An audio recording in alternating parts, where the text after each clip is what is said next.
You are listening to Candid Talks with Bharatvi. Welcome. There's only one place where we can truly be ourselves. In this place, there's no way back.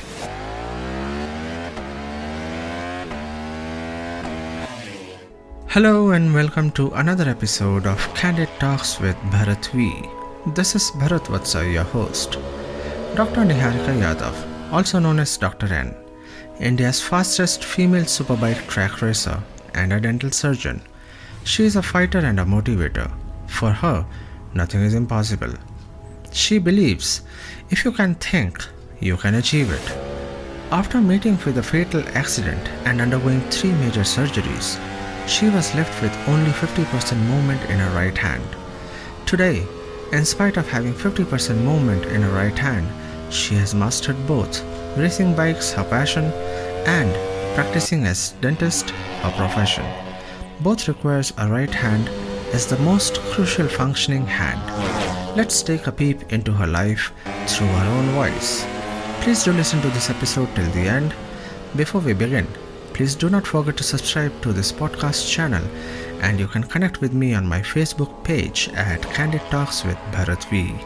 So let's welcome India's fastest female superbike track racer, Dr. Neharika Yadav. Hi guys, I'm Dr. Neharika Yadav. I am a bike racer and a dental surgeon. और आप मुझे सुन रहे हैं on Candid Talks with Bharatvi. This is us. This is who we are. Welcome, Dr. Neharika, to Candid Talks with Bharatvi. Thank How are you. you doing? I'm doing very well, and I have been seeing your previous videos also capturing some amazing people. So I'm very motivated today to be on your talk. So thank you for having me here. Thank you so much for watching my podcast shows. It's really nice to hear that you have been seeing them online. Yes. So, Dr. Neharika, tell me, before we actually proceed ahead, I just wanted to understand about, how and where your childhood was spent. Yeah. So I have been a defense kid all my life. Okay. So yes, my father was in the Indian Air Force, a fighter pilot in the Indian Air Force. So I have been traveling all around India to different places. We were in every state possible, studying in Air Force schools, Kendriya Vidyalayas. So that's Oh, the kind you of are life also a KV product. Good. Yes. I mean, those are the only schools we had access to, and I would say they were amongst the best schools that I could ever have imagined being to. So I'm a KV product myself. oh, lovely. Yeah. And by I've the been way, to a lot of as you places. said, you were in, you have been a defense kid. So, were you ever your father posted in Shillong? Ever?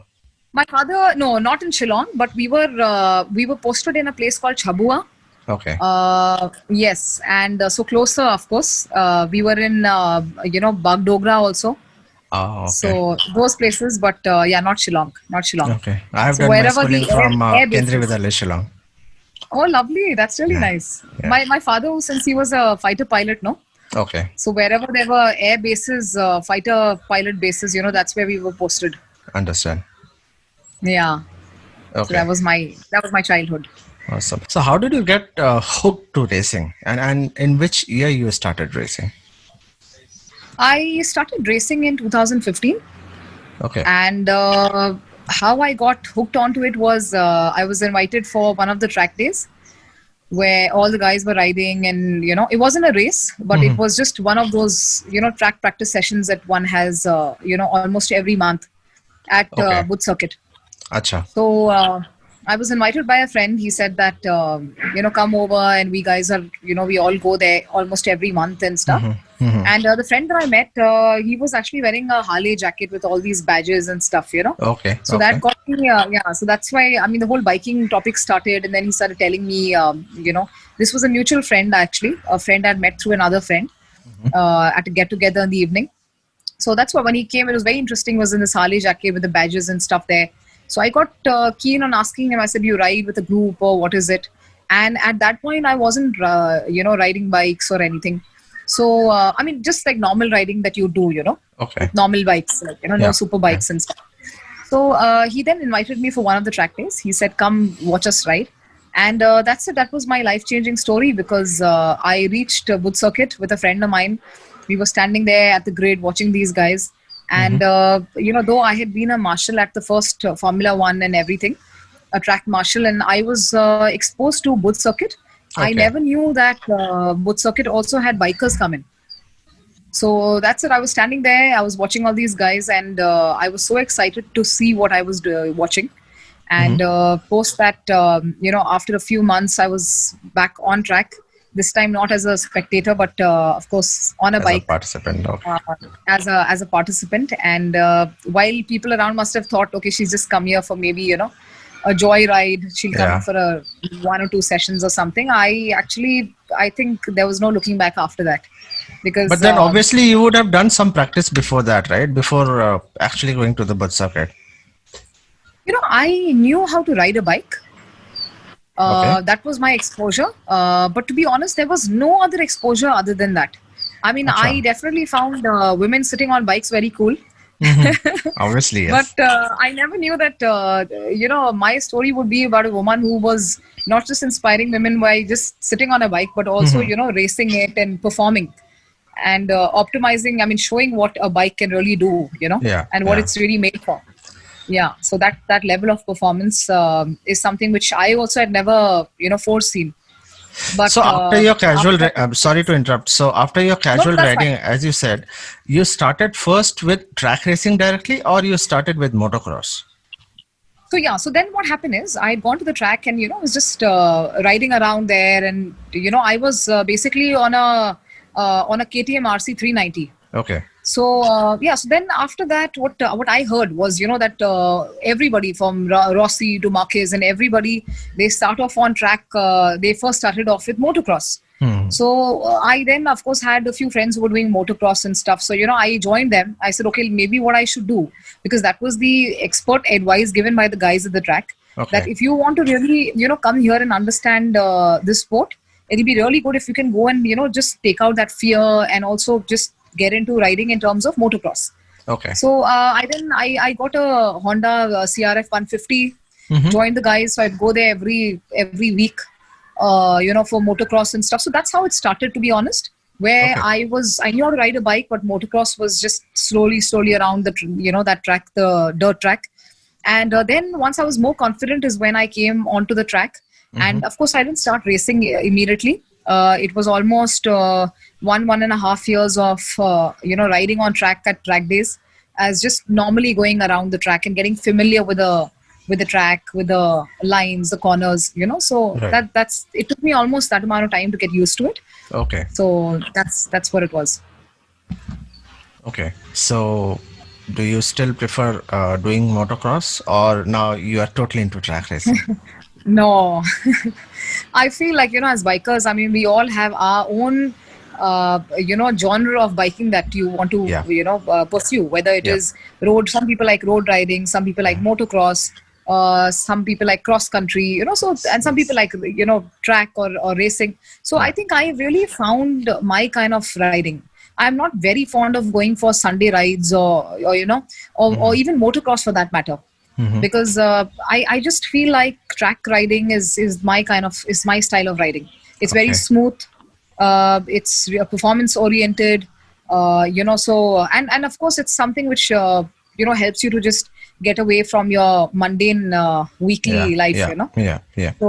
So for me that's what it has been. So I don't think I would do motocross, of course, maybe with my friends who are still pursuing it. Okay. But that would just be maybe a joyride that I do once in a while just to join them or something. But not Okay. like the way I'm at track every month or 2 months, at Boot Circuit. Okay. Yeah. So which was your first track race when you actually started doing the racing? So, when I went to the track and I was riding around, the guys were all filling up forms for the JK Tire Superbike Championship in 2016. Okay. So that's when I, all the guys were filling up the forms and, getting their bikes prepped and stuff. So somebody just casually asked me, they said, Niharika, are you racing as well? And honestly, till then, it didn't even occur to me that 1 second, this race is an open race. It's not just for the men. Okay. Because the guys are filling up forms, and I was like, oh, guys, great, all the best and stuff. And just that one question sparked something in me. And I'm like, 1 second, yeah, this is an open category. So why can I not race? That's when I graduated into the onto, because I was till then, in fact, on a KTM RC 390. Okay. And to be asked that, are you going to be racing? It was like, it was, of course, for me at that point in time, it was a very big step because I needed a bike that would support me for the race. I could not go racing in a 1000cc or a 600cc category on a KTM RC 390. So then I graduated to the Ducati 899. Okay. That was, so just before the race, in fact, just 2 to 3 months before the race, I got onto a bike that was just almost more than double the power of what I was riding on track. Okay. Spent more time on the track, and that was my first race that I participated in as the only female on the grid with all the men. Wow. And that you did on Ducati, the one which you purchased only for the race. Yes, I had, though honestly, I knew that I had to graduate because I had started, the whole point of picking up the RC 390 was to, just get familiar with the track and also see if I really wanted to do this on a regular basis, Okay. Because I've seen a lot of guys come on track, they come on a superbike, they'll ride. And after maybe 1 or 2 track days, they don't come back. Okay. It's all, and then there are some people who come and they've stayed put for the last 5-6 years. I've seen them growing on this journey, So I feel like that's what it, either you get stronger in with the sport, or you just come for maybe a joyride and say, okay, great, I had a good time at Booth Circuit. And now that's all about That's it. all. So Okay. for me, that transformation or that step had to be taken because I was confident that I wanted to do this on a regular basis. So that step was not just for the race, but I was already planning to pick up something more powerful. Okay. So every race that you do it on Ducati itself, or are there other bikes as well which you use for the race?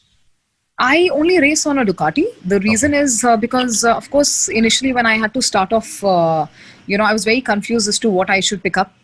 And then, of course, this bike had just come into India, and I, of course, was given very good performance-oriented, reviews about the bike. So I said, great. So that's why, I test rode the bike, really liked it. And I said, okay, great. Let's opt for something of, which has power and is smooth at the same time. So I raced on the 899. And then, of course, what I realized is racing on a Ducati, I started to get a lot of support from Ducati India. Okay. They came on board with me. They supported me. And before that, at least for 2 races, there was no support at all from anybody. So when I started getting that kind of support, I made the decision to go in for the V4, which is the bike I currently just picked up. Okay. So yes, I only race on Ducatis, and I'm a part of the factory racing team for Ducati India. Wow. Awesome. So Yeah. till date, which one do you rate as your best performance till now in terms of track race, of course? And I'm assuming that also would be on 899 Ducati. Yeah. Yes, because I haven't raced on the V4 yet since, of course, at my next race, I will be racing on the V4. But yes, I would say maybe last year was, the race was one of the best races I had because it was we were racing, of course, every year. But this was the first time when I actually saw us all under a lot of pressure for performance. We were really being pushed to perform to our optimum best. So yes, I felt like the seriousness of the race or the seriousness of the sport at my last race in 2019. So I think that I would say was one of my best performances overall. Okay. Even in terms of motivating myself with the sleepless nights and knowing that I had to give my best. Yeah. Before those years, of course, we raced, but this, I don't know, last year was very different. So when you say sleepless nights, tell me something. What is the feeling that you get just one night prior to the race? How is that feeling? Oh my God. It's very nerve-wracking. Of course, you can barely sleep and you need to be the most well-rested on that night. So there is, you feel really nervous. You feel really tensed. You don't feel like sleeping all night because, you have like these goosebumps. Yeah. It's out of excitement. It's out of, because you're going to be on the grid lined up, with that kind of pressure, racing on a team, on an international team like Ducati, where you need to perform well. It's Yeah. not just a joyride. You're also accountable for the performance and the timings that you do. So yeah, there is pressure, but of course, we prepare well before that to really, I would say to deal with those kind of pressures. So it's not just pressure of anxiety or nervousness of performance, but it's also an excitement that, the happiness or the joy of, having that kind of a platform. So I'm sure this must be there in each and every ride that you have, that every race. ऐसा नहीं है कि Yeah. अच्छा ये तो मैंने चलो पहले भी करा हुआ है, हो जाएगा, it's okay. I mean, वो नहीं ऐसा कभी भी नहीं होता है वो तो. Yeah. You can never say that because a race is a race. Also, there are some, I race with the top racers of the country. It's Rajni Krishnan and all these guys. So when you're racing with men who are racing on international platforms, of course you have to be very, very serious about also respecting the timings that those guys are doing and understanding that they will be on the grid with you. Yeah. They will be racing on the same track with you. So, Yeah. you have to, of course, pace up because these guys are doing some crazy numbers. Right. They are touching Okay. timings that some international riders have come to the country and clocked. Wow. They are beating those timings. So, Oh. those men being the top racers, I would say the Sachin Tendulkars and the Dhonis of bike racing, you cannot Okay. just go and just clock any time and come back and say, okay, that should be fine. There's pressure on us to perform. Yeah. So have you been able to beat any of those? Honestly, in 2016, I still remember I was somewhere in the middle on the grid. Okay. And I just looked back and I looked at, these guys behind me and I'm like, hell Wow. yeah. Like, yeah, girl. Awesome. So Awesome. yeah, so that was definitely my story. But I just feel like, honestly, though, last year I really pushed myself as much as I could. My machine didn't really support me as much because the guys were all on much powerful bikes than me. Okay. Though I was racing in 1 meter class, but I was on a 899cc bike, which was, of course, underpowered, Yeah. because when we race in the liter class, the cc's it is 750 and above. Okay. So even if you're on a 750cc bike, you're still going to be racing in the 1 liter class with the guys who are on a 1100cc bikes. Okay. Okay. So my bike was quite underpowered. I was really struggling. So that way, of course, though I would say that was one of my best performances because I still pushed myself, knowing that I was riding the 899 in a 1 liter class race with the men who were, on much more powerful bikes. But at the same time, I think somewhere with this year, I think I would be able to push myself more because I now have a powerful machine. हाँ तो अब तो सारी कसर पूरी हो जाएगी V4 से. हाँ. So this year I'm definitely hoping to kick some balls. Yes. हाँ तो एक बड़ा सा Touch wood, poster touch wood. लगाया जाए. Touch wood. Look out, man! Yeah. Other guys, other riders. Here come Dr. Neharika Yadav on V4. He's Better coming watch out. for you. Yeah, that's Coming my for track you. name, no? Dr.N. Someone say Dr.N is coming for you. Right. Yeah. So on a But serious note, Neharika, I just want to understand, how do you prepare yourself? I mean, as you said, rightly said, it's not just the riding skills. It's not just the various type of preparations that you do. I mean, how do you prepare yourself? I just want to understand both physically as well as mentally. Honestly, I think the only way you can prepare yourself mentally is, just by loads and loads of practice. Because your performance, your timings are, reflective on the amount of experience you have on track and the amount you've been practicing. So Okay. mentally, of course, that is one thing which, you need to work on. So it just makes it slightly easier. That's it. Okay. Of course, you will Okay. still go back on track and you'll still feel that nervousness and all of that anxiety. But yes, when you perform, and you go and you practice, that yes, when your chances of performing better on track are of course more. Is directly proportionate to the amount of practice you put in. Physically, I would say that, especially now with the V4, I've noticed that I get tired much faster. Oh, Because is I'm it? going at a fast speed. Yeah. Because Okay. I'm going at a faster pace on the straights. I'm cornering out of the corners, much faster. much quicker. Okay. So you have to definitely be working on your stamina, on your core strength. Also, holding onto a bike that is so powerful. For that, of course, you need good core strength, because we grip the tank with our, with our thighs. Yeah. For that, you need to have good amount of, lower body strength. You need to have good amount of core strength. So those things, what I realized is that, like, honestly, from the last few track days, I've been realizing that I need to really up my game in terms of heading to the gym or working out. So that's how we prepare ourselves. We head to gym, we do a lot of core strengthening, we work on our diet, we work on, our food habits. We get to bed early, we get into a proper routine. So those are things that you need to work on to be strong enough to last those 8 laps on a very, very fierce track like that, which is 5.1 kilometers, of just one lap. And imagine doing 8 of those at those speeds under that kind of pressure. And I'm sure you must be doing some weight exercises as well. Yeah, I do weight training. Okay. I do. I don't do very heavy weight training, but of course, I definitely do weight training. By the way, how heavy is this V4 than the 899? It is a thing of around 20 kgs.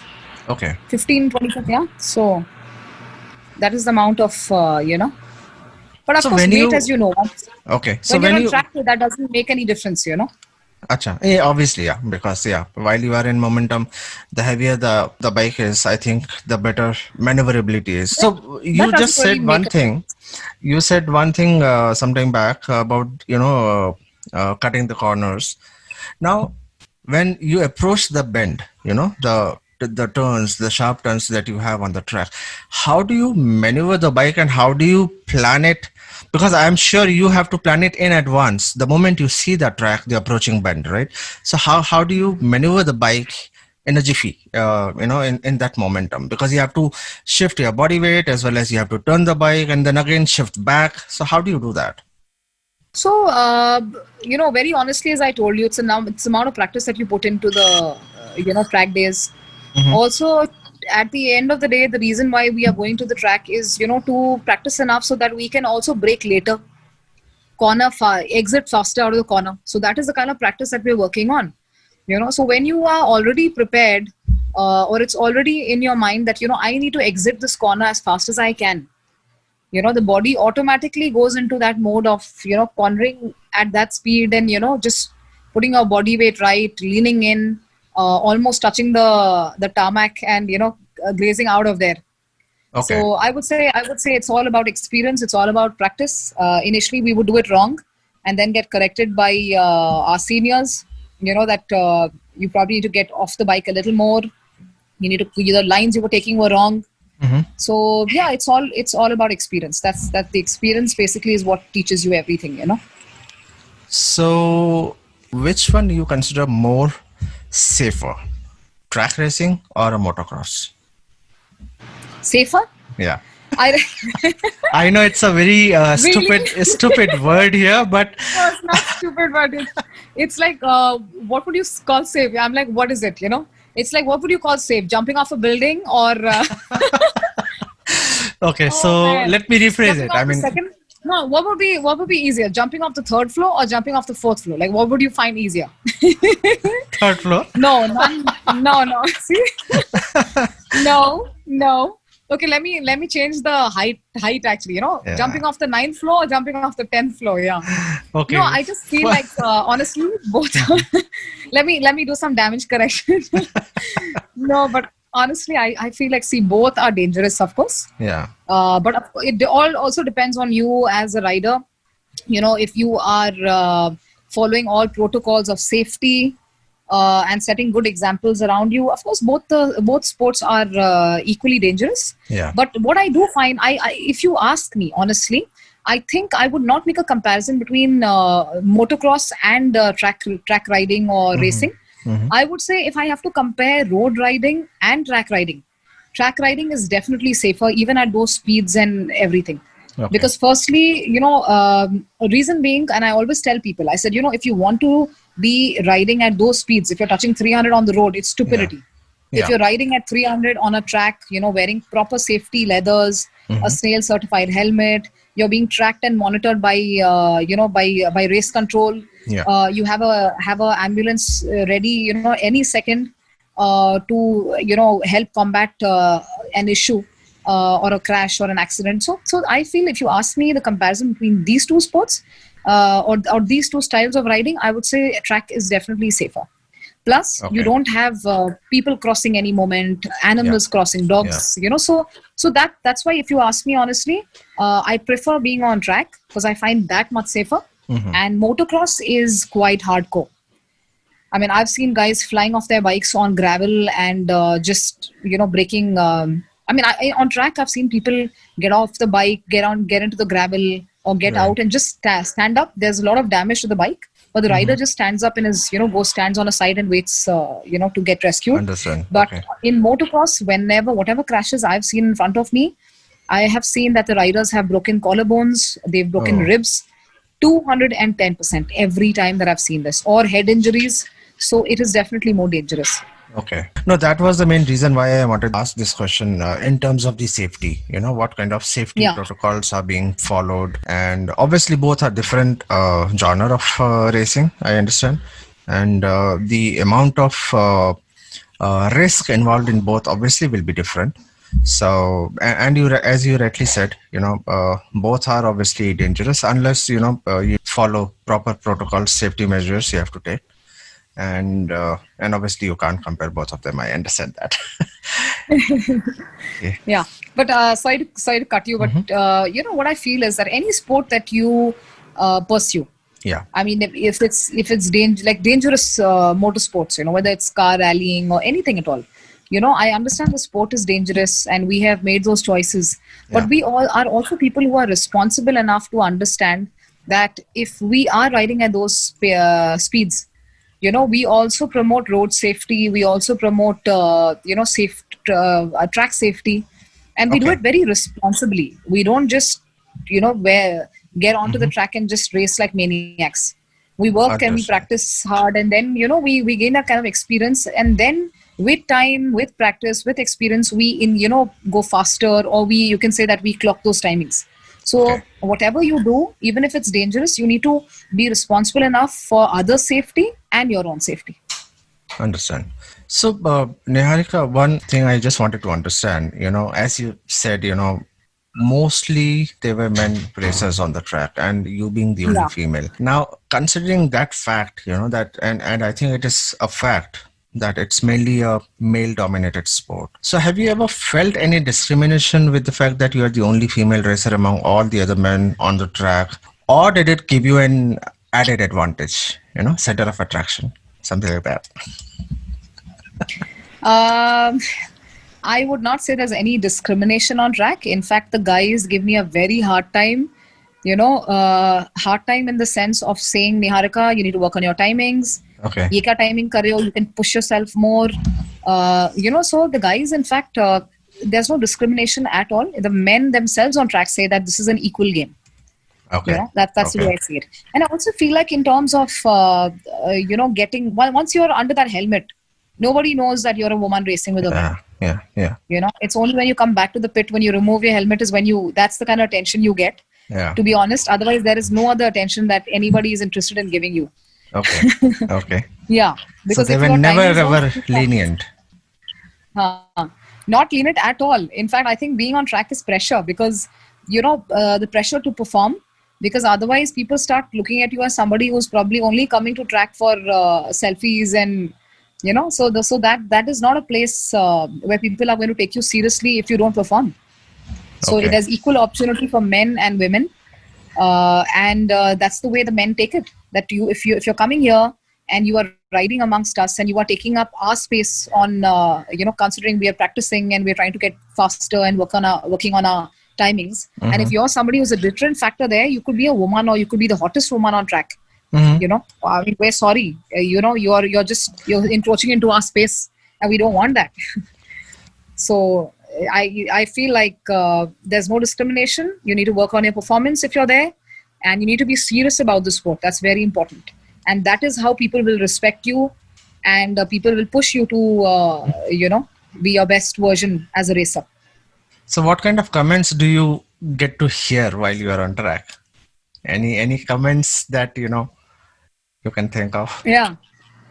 No comments in the sense. There's one experience that I share on all my talks. So you'll find this on many most of my talks. But it was an experience that I had, at the track where I came back from the race into my pit lane and I took off my helmet, and then these few boys were Okay. standing there, and that's it. So they were all, just standing waiting for the racers to come back to the pit. Mm-hmm. And I took off my helmet, and I was the only girl Okay. because they were all guys, men. So the guys didn't expect that there was one woman in the, on the grid lined up. Mm-hmm. So as I came, I took off my helmet. They looked and they're like, "Oi, teri, bhai." The guy is tapping his head, like his shoulder. He's like, "Bhai, hey, ladki bhi race kar rahi thi," So, so those are the kind of comments. Sometimes people come there and, they just will look and they'll be a little mesmerized that there's this girl who's riding a super bike, who's racing a super bike, and she's in proper, leathers, getting into a helmet, Yeah. strapping up, and she's like, boom, So yeah, more comments of that either get me laughing or get me motivated. So like sometimes I've heard people standing there going like, "Oye, ye वही racer है जो JK में race करती है ना, लड़कों के साथ ये वही है." So those kind of things, they make me happy, and I go like, Right. I'm happy that people are They recognize appreciating you. what I do. Yeah. They recognize me for inspiring them to pursue what I feel is a dream or a passion. So that makes me happy. That's nice. Yeah. So, but Neharika, there was, I'll go back slightly. There was a time when you had totally lost the confidence after your accident. You had a major accident. Can you tell us Yeah. something about that phase of your life and how did you gain your confidence back? If you can tell us something about that. It's not easy when you live a life where you feel a certain disability, any form of disability, and here it was a disability that was impacting my day-to-day life, and that of course makes you feel very underconfident. Sometimes you are not sure if you're going to come back, to pursue certain things which you thought were your passions. Like I've always said, I was a state level badminton player. I lost complete movement in my right hand, so I wasn't sure if I'll be able to do that. I was studying to be a dentist, where my, our right hand is the most important hand. Yeah. Yep. And that was not working. So of course, after a point, and also when doctors are not clear about, the prognosis of a case, where they say we are not sure if, there's something that we can do because this is completely out of our understanding. So of course you do tend to go through a certain phase or phase in your or experience in your life where you're questioning that why me, like why did this have to happen to me, and even things as basic as having a bath or eating your food, when they become a struggle, Yeah.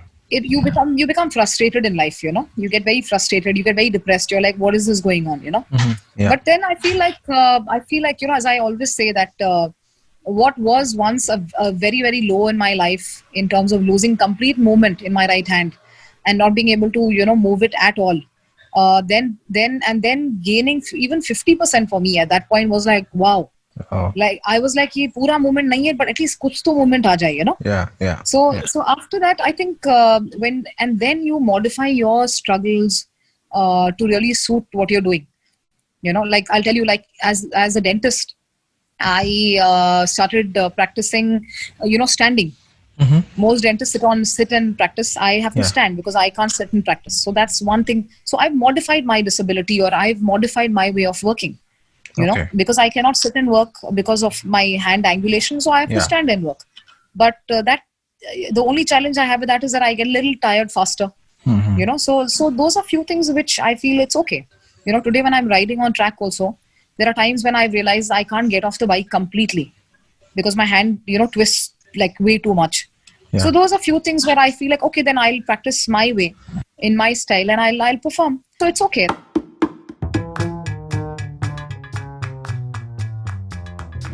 So that was Dr. Neharika Yadav, India's fastest female superbike track racer and a dental surgeon, who in spite of having 50% movement in her right hand, has mastered both racing bikes, her passion, and practicing as a dentist, her profession. Thank you all so much for listening to this episode of the podcast show Candid Talks with Bharat V. If you like the show, please do like, subscribe and share with others. If listening on Apple Podcast, do not forget to rate 5 stars. If on Spotify or YouTube, do not forget to subscribe and share. All the bikers can listen to this podcast episode on bikersclub.in. इसके साथ हम आज का सफ़र यहीं समाप्त करते हैं. बातों का सिलसिला जारी रहेगा with Dr. Neharika Yadav in our next episode of Candid Talks with Bharat V. Stay home, stay safe.